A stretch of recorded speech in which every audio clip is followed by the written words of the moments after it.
This is Greg. Hey, Greg, how are you? Now I can hear you. Yeah, Okay, perfect. Can you hear me? I can. What's up? Good. Okay. So I think it was about last year that I actually joined the show and became a supporter of majority of the time. Yeah, baby. All right. I just wanted to celebrate by the original. I think originally I joined the show. I was attracted to it because of your Libertarian challenge that I saw on YouTube, and so to celebrate the anniversary, I figured I'm kind of a classical liberal. It's pretty close. Maybe I can put on the Libertarian hat and Go for have it. some fun. All right. Okay, so I'm going to try to make a point that we could both agree on and consider that a win. So you, Sam, are basically a civil libertarian, right? Yeah, I think so. Okay, so you're basically just opposed to economic, economic liberty, or how would you define what is it that you are opposed to exactly? Do you recognize any limits on government intervention economically in businesses, or no? Well, I mean, I don't think that government should own the means of production, at least across the board. I mean, I frankly, I don't know if that's what you're defining as intervention. But libertarian economic thought, I think, is is ridiculous. That's basically it. I mean, basically, you also recognize limits. It's just a question of, these guys recognizing more limits than you. Right. Or maybe you haven't given I look at outcomes. I'm not, to the extent that I think there should be limits on government, it's a function of what the implications are in terms of real world results. I don't subscribe to some ideology that tells me that government should be involved in everything or government should be involved in nothing. I look at what outcomes we want as a society. Well, look, so would you agree that, listen, a lot of people do have ideologies. I mean, Milton Friedman has an ideology. Noam Chomsky has an anarchist ideology. By the way, libertarian does not have to mean anarcho-communist. Yes, no, I understand. Noam Chomsky is very much a libertarian. Well, in some respects, but yeah, okay. So So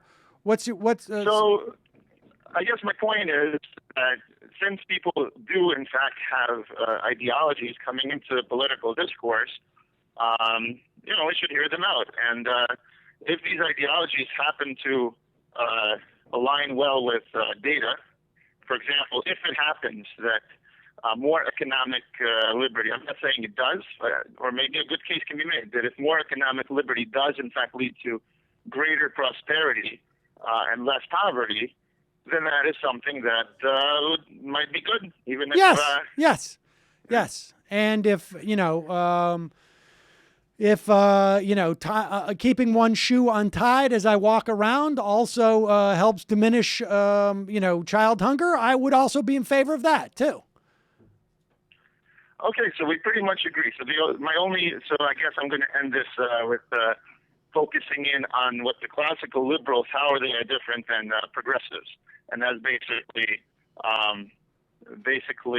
it's a loaded topic, but essentially progressives are more accepting of group laws that target groups like minorities, blacks, Latinos, Asians. I've actually had a commenter on YouTube.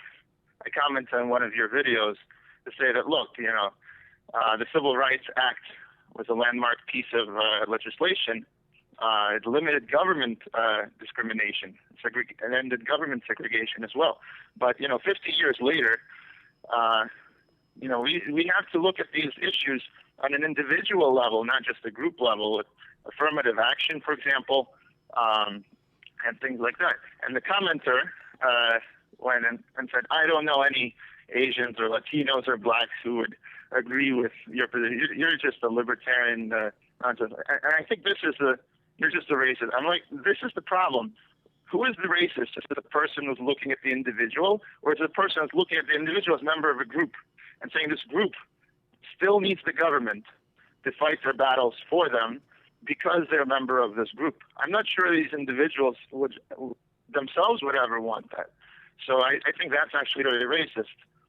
So my question is, do you recognize the difference between laws that apply to individuals on their own merits, and do you see any problems with laws that kind of collectivize these individuals and maybe penalize, let's say, Asian Americans applying to colleges because they do very well relative to other Asian Americans?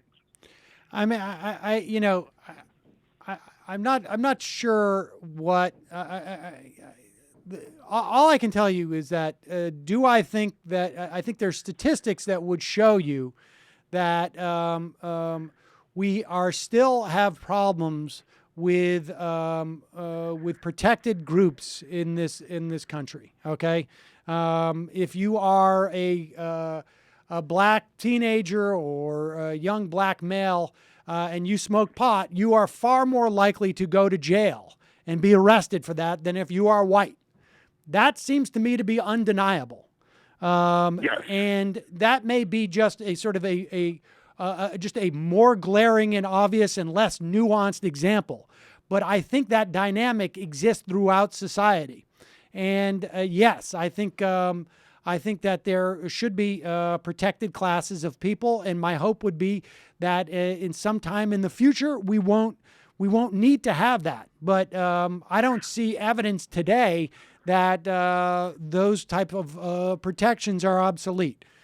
That's my right, answer. but Tim, so here's the bottom line, just really quickly. Don't you see the other side of that? That, the welfare state, which for all the good that it did, also created, I don't want to say ghettos, but, people that live off of welfare have a lot of children without a father sticking around. And what happens is that these children do grow up with opportunities that do actually cause them to get involved at a higher rate in crime and stuff like that. Not because Why do you think the welfare state created that? Well, because the welfare enables single parenthood. It's much easier to be a single parent. Do you think people make that determination? In other words, you think that if someone is not living with somebody else, they should be forced to be living with that other person? No, it's not that they're forced by anyone. It's that it's the nature. It's the nature of the universe. If we collectively subsidize single parenthood, right? If we say it's okay, people are going to have more kids, and they're going to be sitting and trying to get more, and not having. I would need work. to see data that would suggest that people make those determinations based upon what they perceive they're going to get for welfare. Are you saying there are no people just having? I'm not saying that there are no people. I'm saying I would need to see some type of significant data that outweighs the benefit of providing welfare to people who don't have the means in which to feed their children. I just think it creates a moral hazard, just like any other insurance. Oh, and yeah. Too much of it will create much more. I mean, it's a nice theory.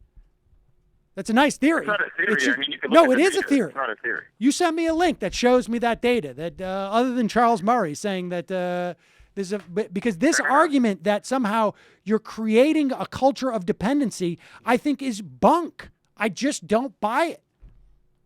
Well, there's data on both sides. So next time I'll try to come with an actual study or two.